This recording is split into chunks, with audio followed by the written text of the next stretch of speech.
Allah seolah-olah ngomong ke kita gini teman-teman, hambaku yang ngerasa sendiri setelah di grup diabaikan, hambaku yang ngerasa sendiri setelah di dalam kantor gak ada yang mau sepakat sama dia, hambaku yang merasa sendiri setelah dicuekin, setelah ditinggalin, setelah diputusin, setelah ditutup pintu gak mau dibukain, setelah di reject, setelah gak di read WA-nya. Kamu kalau ngerasa sepi, gak usah khawatir, aku bersamamu dimanapun kamu berada. Wa huwa ma'akum aina ma kuntum ma wadda'aka rabbuka wa ma qala. Manusia mungkin bisa ninggalin kamu, tapi aku enggak. Manusia mungkin bisa benci sama kamu, tapi aku enggak. Manusia mungkin bisa ilfil sama kamu, tapi aku enggak. Manusia mungkin bisa dendam sama kamu, tapi aku enggak. Manusia mungkin bisa mengecewakan kamu, tapi aku enggak, wahai hambaku. Jadi Allah lagi memperkenalkan, itulah manusia. Kalau Allah enggak kayak gitu, ma wadda'aka rabbuka wa ma qala. Jadi teman-teman, kalau kita merasa kecewa dengan makhluk, kecewa dengan manusia, kecewa sama teman, kecewa sama pasangan, kekecewaan yang masih wajar, maka yakinlah Allah gak akan pernah ngecewain kita. Kadang kita bahkan bisa kecewa kepada orang tua kita sendiri. Kadang seorang ayah, ibu kecewa kepada anaknya. Kadang saudara kecewa kepada saudara, adik kakaknya. Itu hal yang wajar, itu manusiawi. Tapi Allah gak pernah ngecewain hambanya. Ma wadda'aka rabbuka wa ma qala. Pernah dibenci sama orang tanpa alasan? Pasti pernah. Pernah membenci orang lain tanpa alasan? Mungkin pernah. Tapi Allah enggak. Allah enggak pernah ninggalin kamu, wahai hambaku, kata Allah. Aku enggak pernah ninggalin kamu. Apa buktinya? Kalau kita mau lihat-lihat nih masa lalu kita teman-teman, ketika kita bikin dosa aja, Allah enggak ninggalin kita, coba. Apalagi ketika kita taat. Ketika kita bikin dosa, kita enggak sholat, kita banyak maksiat, kita sombong, kita ingkar, kita nggak ngerti agama, kita menjauh dari kebaikan, Allah nggak ninggalin kita, masih ditolong. Apa buktinya? Buktinya sekarang kita bisa hijrah. Siapa yang bikin kita hijrah kalau bukan Allah? Buktinya kita akhirnya sadar untuk taubat. Siapa yang menyadarkan kita kalau bukan Allah? Kok telat banget sih Ustaz disadarin? Enggak, dari sejak kita bikin dosa tuh Allah udah menyadarkan kita. Kita aja yang keras kepala, menolak peringatan dari Allah, menolak nasihat dari Allah, sering datang kepada kita. Tapi Allah gak pernah meninggalkan kita. Padahal kita dosanya tuh cukup banyak, gak ditinggalin sama Allah. Udah banyak dosa masih dipanggil sama Allah. Dipanggil loh. Qul ya ibadiyalladzina asrafu ala anfusihim. Ya ibadi, wahai hamba-hambaku. Manggilnya lembut lah gitu. Kalau ayah manggil anaknya dengan bahasa lembut, ya bunayya. Kalau anak memanggil ayahnya dengan lembut, ya abati. Kalau anak memanggil ibunya dengan lembut, ya ummati. Sekarang Allah memanggil hambanya. Kalau hamba memanggil Allah dengan lembut, ya Rabbi. Sekarang Allah memanggil kita, ya Abdi. Kalau jamak, ya ibadi. Padahal kita banyak dosa, tapi Allah masih bilang, ya ibadi. Bukan bilang, ya ayuhan nas. Enggak. Padahal banyak dosa kan. Allah cuma bilang, manusia, makhluk, kamu. Bisa aja gitu kan ya. Allah enggak bilang, ya ibadi. Alladzina asrafu ala anfusihim, yang melampaui batas dan merugikan dirinya sendiri. Maksudnya apa? Yang banyak dosa. Kenapa Allah gak terus terang aja bilang, wahai hambaku yang banyak dosa? Allah menjaga perasaan kita. Udah banyak dosa, masih dijaga perasaannya, coba. Dalam teks Allah kepada kita. Ketika ibaratnya kalau ini adalah sebuah japrian, jadi ada orang yang kita pernah salah sama orang. Sehari, 2 hari, sebulan, setahun, bertahun-tahun, kita banyak salah sama dia. Tapi dia masih ngejapri kita dengan panggilan yang akrab antara dia dengan kita. Dan dia nggak nyebut dosa-dosa kita sama sekali. Dia nggak bilang, kamu kan emang banyak dosa kan sama aku selama ini. Kamu kan pernah gini, ini. Enggak, dia nggak ngomong kayak gitu. Friend, bro, bahasa-bahasa yang akrab antara kita dengan dia. Enggak sama sekali ngomongin dosa. Ada nggak orang kayak gitu? Nggak ada. Allah, udahlah kita banyak dosa, udahlah kita sombong banget, udahlah kita sering mengabaikan Allah, Allah sering gak kita warok, tapi begitu sesekali Allah manggil kita, panggilannya lembut, jaga perasaan lagi. Ya ibadi, alladzina asrafu ala anfusihim, hamba-hambaku yang melampaui batas. Gitu doang bahasanya.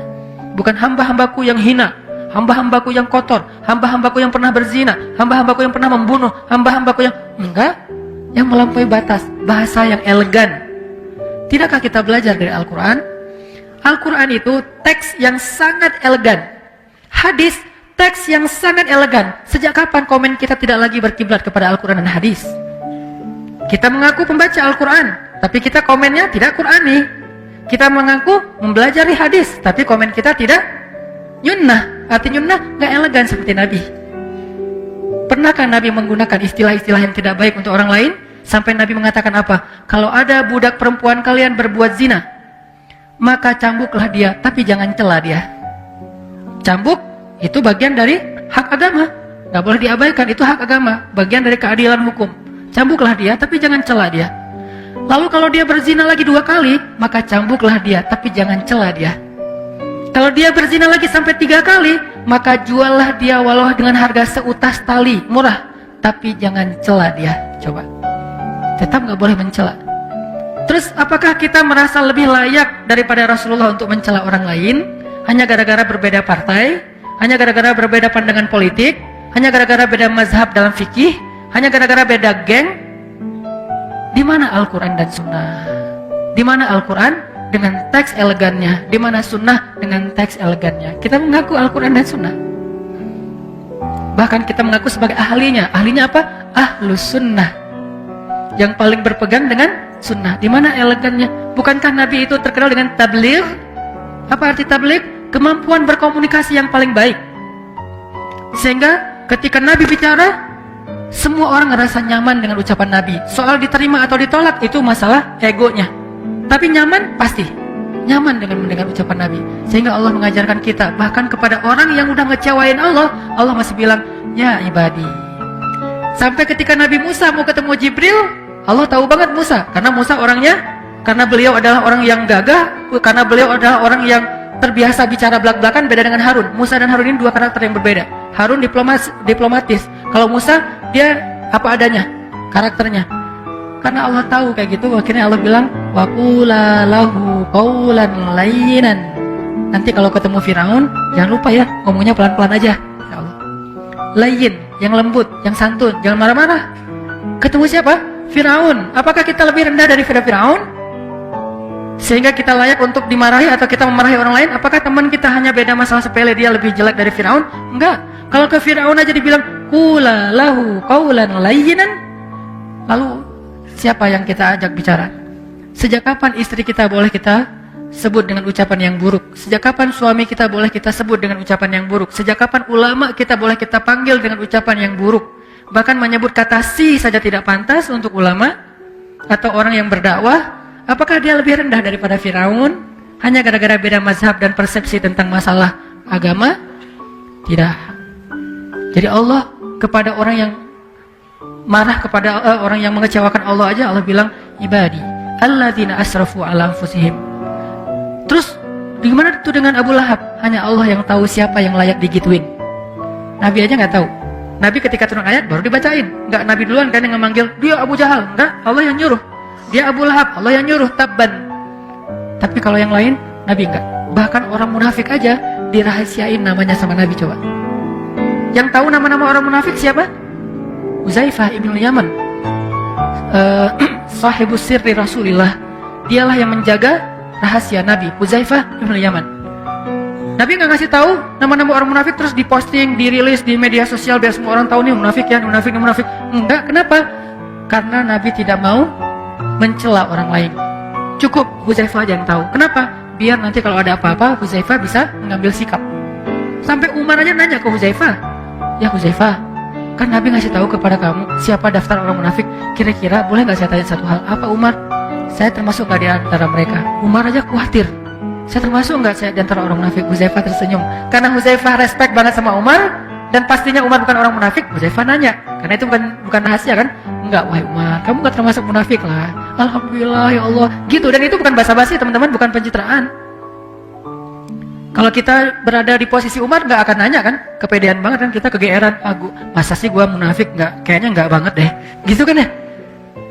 Umar, sekelas Umar bin Khattab, orang nomor 2 di sisi Rasulullah setelah Abu Bakar, itu masih ragu, saya munafik nggak ya?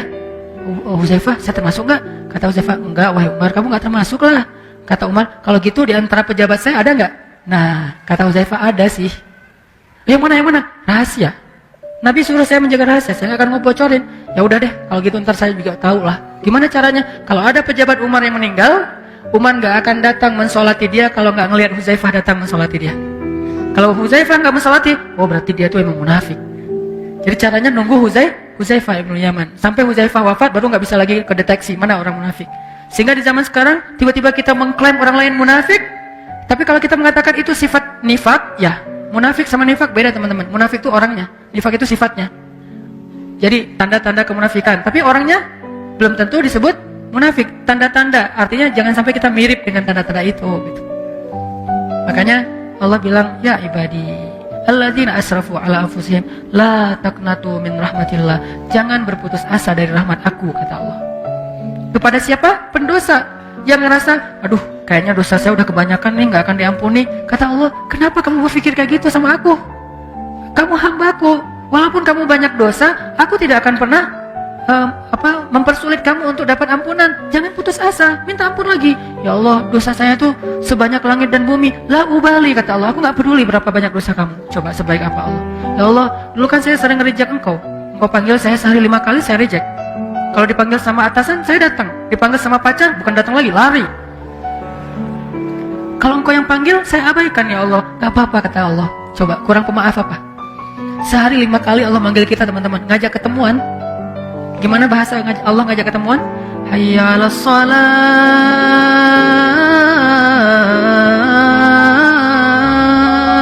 Hambaku ketemuan yuk. Kalau bahasa kita kan, bahasa resminya apa? Mari kita sholat. Sholat itu artinya apa? Ketemu Allah kan? Kalau kalian seolah-olah kalian melihat Allah, kalau tidak melihat, kalian yakinlah Allah melihat.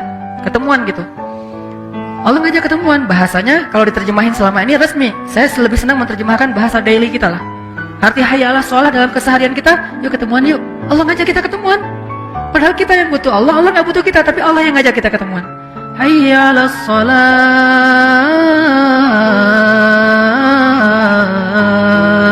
Yuk ketemuan yuk, Allah panggil. Lembut lagi panggilannya, kecuali muazzinnya lagi ngambek. Tapi paling lembut tuh muazzin habis diputusin ya, itu lembut banget. Baru diputusin azan.